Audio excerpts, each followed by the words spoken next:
My Demi.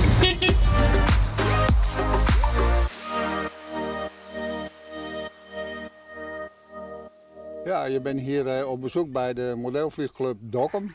En elke week zijn hier activiteiten, met name op de Tiesjes is het hier verschrikkelijk druk.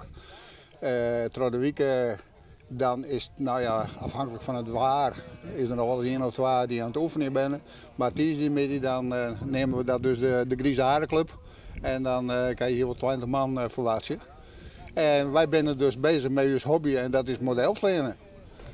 En ja, dat bestaat uit een vliegtuig wat hut gaat en een vliegtuig dat zweeft. En nou ja, in mijn geval maak ik soms ook wat schaalvliegtuigen. En ja, zo vernuiveren wij ons een beetje. 24 jaar geleden is het oprichten hier, deze club. En we hebben een geheimpje, Takenmeer hebben we dan dat feest daarvan. En toen een aantal liefhebbers die voor een deel ook op de vleerbasis Leeuwarden actief zijn. En die hebben de koppen bij elkaar gestutst en die ben hier begonnen om het initiatief te nemen een veldje te zieken. En inmiddels is het veld dus eigendom van de club gelukkig.